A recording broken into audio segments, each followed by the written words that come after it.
everybody, this is D Hunter, bringing another action figure review. Today, we're always looking at the McFarlane DC Multiverse, McFarlane Collector's Edition Starfire. Now this is the biggest omission from the Teen Titans, and I can't wait to add her to the team. Might actually have a complete team at this point.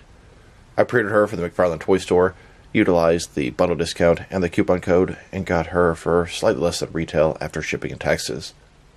So let's take a look at the packaging. As you can see at the top, 22 movement parts, McFarlane Toys, ages 12 plus, McFarlane Collector's Edition, DC Multiverse, Starfire. Here she is in the package. It looks like we have collector's card, display stand for the card, flight stand, and then a couple of energy effects. One side of the package, Collector's Edition Starfire from DC Rebirth. This is the 11th figure in the Collector's Edition subline. Other side, Starfire. The bottom, there's her barcode, if that helps anybody. And in the back, here she is posed up from some of the more recent comics. So with no further ado, let's open her up. And I did get the entire wave. I believe this is the 4th traditional wave of collector's figures. We have Starfire, Penguin, and Captain Boomerang. Alright, now that this figure out of the package, here she is with all of her accessories laid out. We have a flight stand, collector's card, display stand for a collector's card, and then 2 energy effects for her hands. Before I take a look at all that, let's talk about and check out the figure. So this is Starfire. Her real name is Coriander. She goes by Cori.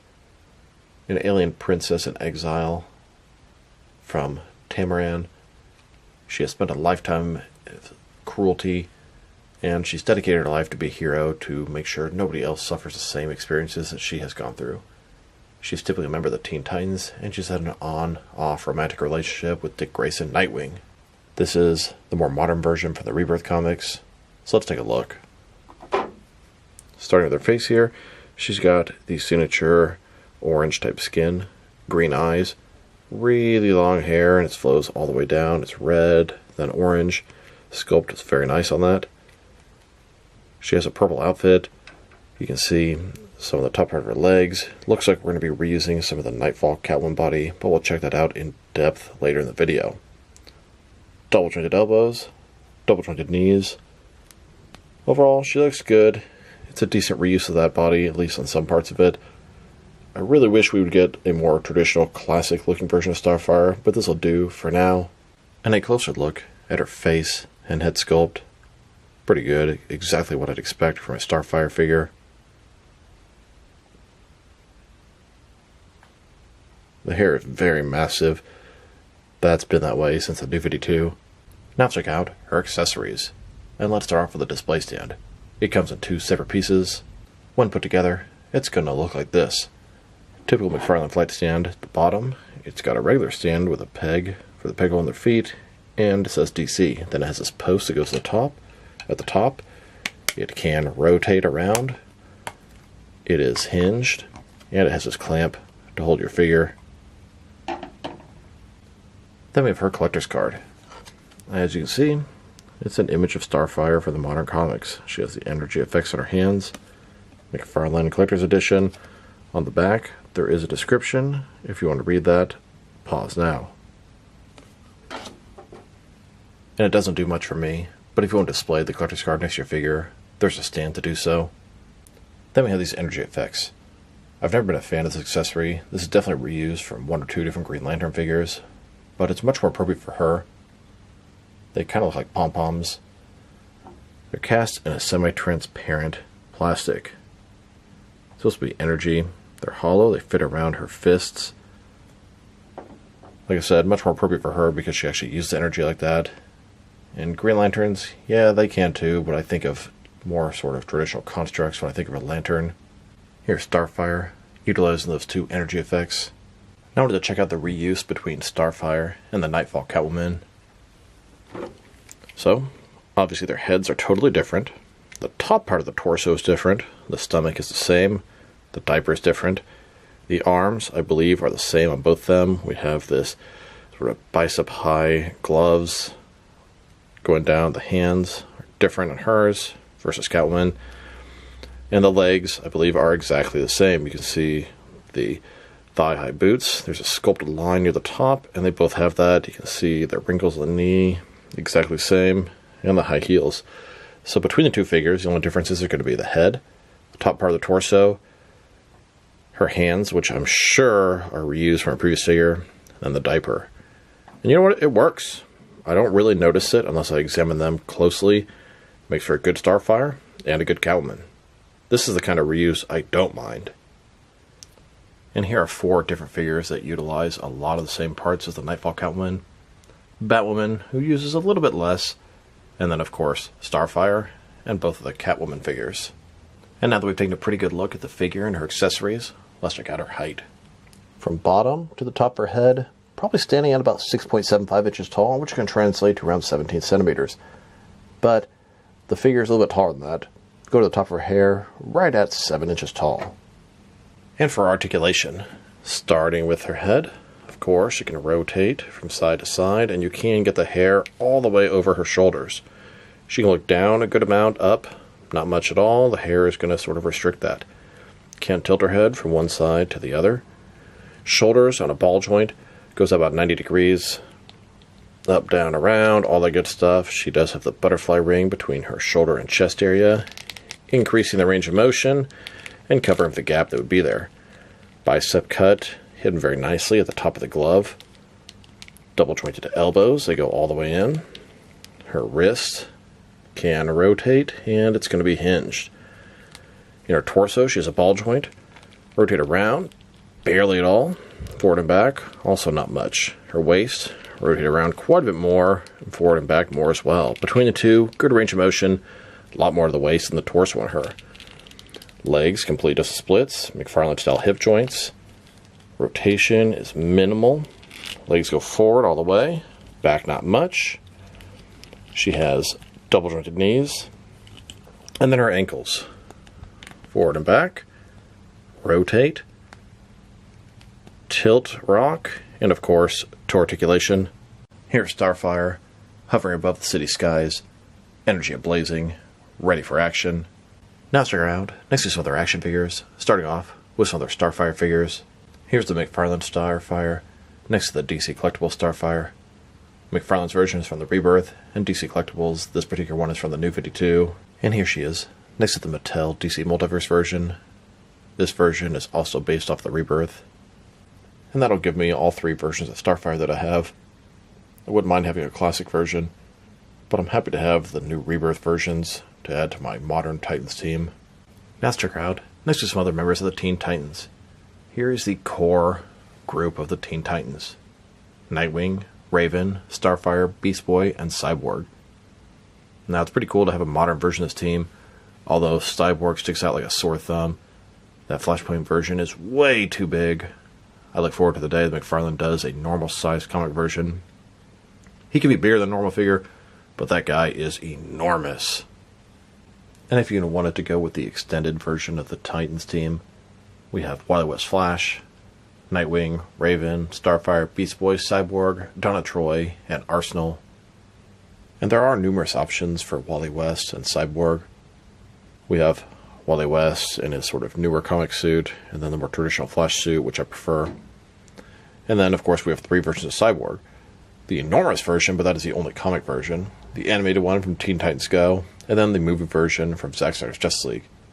I would say I probably would use the movie version if I really wanted Cyborg to fit in scale and size-wise. Hopefully, they'll give us a comic version that's a little bit more in line with the rest of the team. Now let's check her out next to some other McFarlane Collector's Edition figures. Here she is, next to the first wave, both the regular and Platinum Chase variants of the first appearance Superman, Abyss, and Alan Scott Green Lantern. And here she is, next to the regular and Platinum Chase variants of the Collector's Edition Wave 2, Firestorm, Hawkman, and Sinestro. Then, next to the third wave of Collector's Edition figures, both the regular and Platinum Chase variants of Superman, Captain Carrot, and Batman as Green Lantern. Then they released a Collector's Edition Wonder Woman, not part of a traditional wave, just sort of one-off. And of course, they made both a regular and Platinum Chase variant. And then, here she is next to the 4th series of Collector's Edition figures. This is the rest of her wave. We have the Penguin, Starfire, and Captain Boomerang. And each of these 3 figures has a Platinum Chase variant. I'm on the hunt for all three. If anybody has a lead on where I'm able to get one, please drop me a line in the comments below. It is much appreciated. Now I believe the next wave of Collector's Edition figures is going to be Manga Batman, Sergeant Rock, and Connor Kent Superboy. And there have been a lot of rumors of what might be next.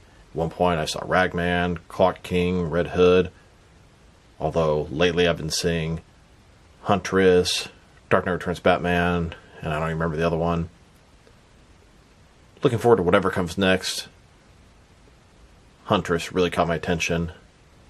Now let's check her out. Next to some other recently released McFarlane DC Multiverse figures. Here she is, next to the Tarte exclusive Gold Label Rival and Cassandra Cain Batgirl. Here's Starfire, next most recent Batman wave. We have both the red and Platinum Chase blue Azrael and Batman armor, the black and gray Nightfall Batman, and both the regular and Platinum Chase Detective Comics 27 First Appearance Batman. And here she is, next to the JLA wave, Collectible Plastic Man. We have both the blue and Platinum Chase red versions of Superman, two fully completed versions of Plastic Man, Black Suit Batman, regular and Platinum Chase variants of John Stewart, and the regular and Platinum Chase variant of Aquaman. Then, next to the recent Page Puncher wave, Superman Ghost of Krypton, we have both the regular and Platinum Chase armored versions of Val Zod, Armored Superman, Ghost of General Zod, and both the regular and Platinum Chase versions of Brainiac. And now, next to the digital wave, we have the Silver Age Hal Jordan Green Lantern, DC Rebirth Batman, and the DC Classics Aquaman. Here's Starfire, next to the Kilowog and Kyle Rayner Green Lantern 2-pack. This is an Amazon exclusive. And finally, next to the Walmart exclusive Gold Label Wally West Flash and Vampire Nightwing. Now let's check her out, next to some action figures from different various companies, so we can see how she fits in both scale and style-wise, in case you will know which lines you can mix her with. Since she's a McFarlane toy, they're typically the 7-inch scale. I'm going to start off my comparisons with some of the larger action figure lines I collect, and work way smaller. But first, let's check her out with some of her McFarlane toys brothers and sisters. In front of you are 5 different action figure lines, all from McFarlane toys, all 7-inch scale. And now, next to some Jack-specific wrestling figures, and some DST or Diamond Select toys. Here she is, next to a piece of cold pizza. And here she is, next to some DC Direct and NECA figures. Then, with both some Mattel and Jazzwares wrestling figures. And now, with some Mezco and Mattel DC figures. Next, with some Mafex and Hasbro Marvel Legends. And finally, with some SH Figure Arts and some Jazzwares Fortnite figures. So overall, it is a nice Starfire figure. I'm happy to have a normal, modern-looking Starfire to add to my Teen Titans or Titans team. It's been a long time coming. I was really surprised they didn't include her in the Titans wave. But we're finally there. Now, this is for the modern Titans team. I would love to have a classic version of Starfire to build a classic Teen Titans team, but that's a conversation for another day. The figure's face sculpt is fantastic. She looks pretty, has the green eyes, the hair super long. It does make her a little bit top-heavy. She has Catwoman's high heels, so it can be kind of troublesome to make her stand. And the fact she's top-heavy, it's a little bit more difficult than Catwoman, but it definitely can be done. I didn't have too many problems during this video. The reuse of Catwoman, to me, not a problem. I think they did an excellent job, and it comes out pretty nice. Her accessories, I don't really like the energy effects. They could have come up with something better. Still could be energy effects, just a better pair than those. Her articulation is everything you'd expect from a modern McFarlane DC Multiverse figure, although not getting much out of the torso, ton out of the waist. Sculpt paint job, excellent, no issues there. If I were to rate this figure, I'd probably give her a 7 out of 10. She's good, she fills the slot, but she's not anything really spectacular. I mean, she's not bad. I like her a lot. 7's a good rating in my book. But there's nothing that makes her sort of over the top. Plus, the fact she's a collector's edition figure with minimal accessories is pretty annoying. There's no reason this Starfire couldn't have just been a regular release for $22.99. So this is D Hunter. Thank you guys for watching this video. If you liked the video, press like below. If you have anything you want to say about the video, add to the comment section. If you want to see additional action figure reviews from me, press subscribe. I do appreciate when you do that. Once again, this is D Hunter, Thank you guys for watching this video, and I will talk to you guys real soon.